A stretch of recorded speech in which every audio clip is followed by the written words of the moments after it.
Judges, chapter 4, verse 4. Now Deborah, a woman who was a prophetess, the wife of Lipithoth, was judging Israel at that time. She used to sit under the palm tree of Deborah between Ramah and Bethel in the hill country of Ephraim, and Bnei Israel came up to her for judgment. Now she sent and summoned Barak, son of Abinoam, from Kedesh in Naphtali, and said unto him, Hasn't Adonai, God of Israel, commanded, Go, march to Mount Tabor, and take with you 10,000 men of the sons of Naphtali and the sons of Zebulun. Then, at the Kishon torrent, I will draw out to you Sisera, commander of Javin's army, with his chariots and his multitudes, and I will give him into your hand. But Barak said to her, If you are going with me, then I will go. But if you aren't going with me, I won't go. Surely I will go with you, she said.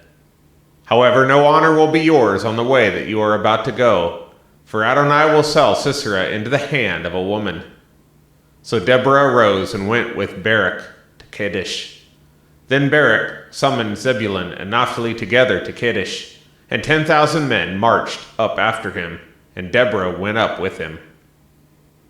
Now Heber the Kenite had separated himself from the Kenites, from the children of Hobab, the father-in-law of Moses, and had pitched his tent as far as the oak of Zanaim, which is near Kadesh. They told Sisera that Barak, son of Abinoam, had gone up to Mount Tabor. So Sisera ordered all his chariots, 900 iron chariots, and all the troops that were with him, from Harosheth ha-Goyim to the Kishon. Then Deborah said to Barak, Arise, for this is the day in which Adonai will deliver Sisera into your hand. Has Adonai not gone out before you? So Barak came down from Mount Tabor with 10,000 men following him.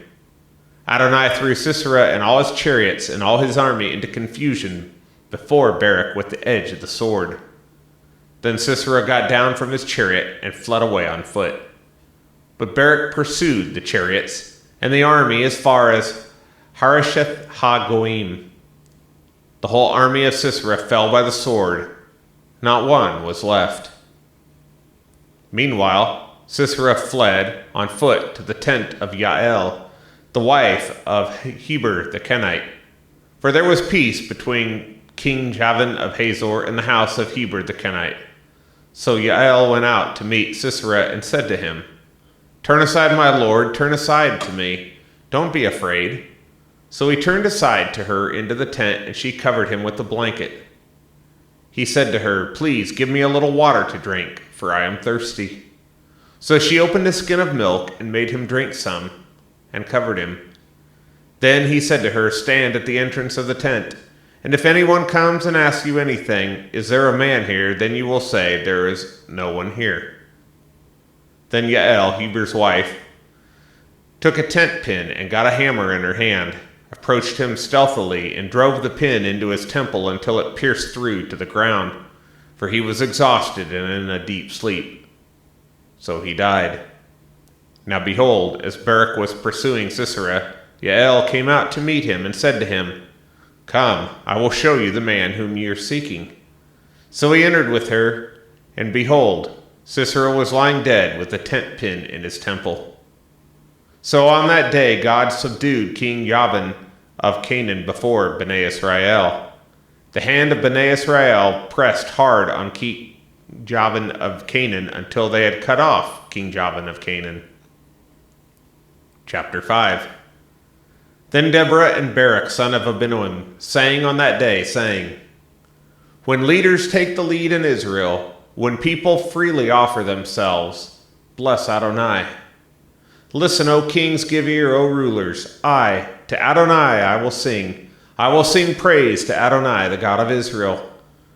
Adonai, when you came out from Seir, when you marched from Edom's field, the earth trembled, the heavens also dropped. Yes, the clouds dropped water, the mountains quaked before Adonai, the Sinai at the presence of Adonai, the God of Israel.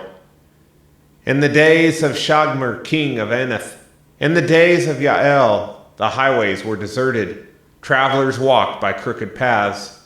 Villages were deserted in Israel, deserted until I, Deborah, arose, a mother in Israel arose. They chose new gods, then war was in the gates. No shield or spear was seen among 40,000 in Israel. My heart is with Israel's rulers who offer themselves freely among the people. Bless Adonai. Riders on white donkeys, sitting on saddle blankets, traveling on the road, sing. Louder than the sound of archers at the watering places. There, let them rehearse the righteous acts of Adonai, the righteous deeds for the villages, his in Israel. Then the people of Adonai went down to the gates. Awake, awake, Deborah, awake, awake, utter a song. Arise, Barak, lead away your captives, O son of Abinoam. Then a remnant of nobles came down. Adonai's people came down to me with the mighty ones. Those with root in Amalek are from Ephraim, following you. Benjamin, with your peoples. From Machir came down rulers, and from Zebulun, wielding the martial staff. Issachar's chiefs were with Deborah. Issachar was with Barak. Into the valley they rushed at his heels. Among the divisions of Reuben there were great resolves of heart.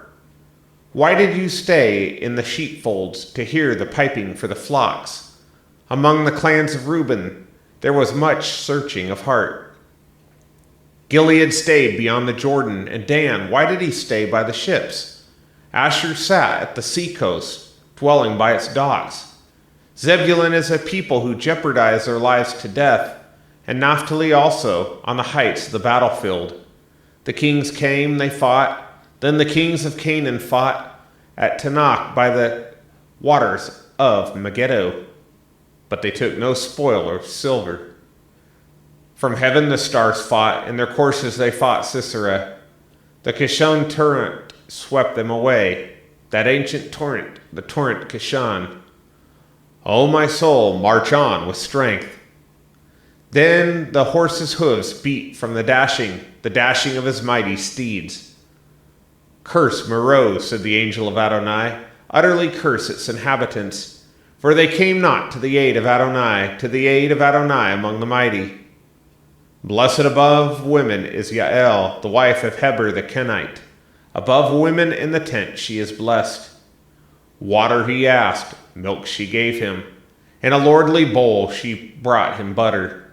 Her hand reached for the tent pin, her right hand to the workman's hammer. And with the hammer she struck Sisera. She smashed his head, yes, she crushed and pierced his temple. At her feet he collapsed, he fell, he lay. Between her feet he bowed, he fell. Where he bowed, there he fell dead. Through the window Sisera's mother looked out, through the lattice, and lamented shrilly. Why does his chariot delay in coming? Why do the wheels of his chariots tarry? The wisest of her princesses answer her. Yes, she repeats the words to herself. Are they not dividing the spoil, a maidens for every warrior? To Sisera a spoil of dyed garments of embroidery, double dyed garments of embroidery for the necks of every spoiler? So let all your enemies perish, Adonai.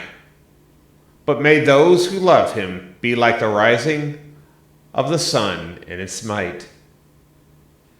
Then the land had peace for 40 years.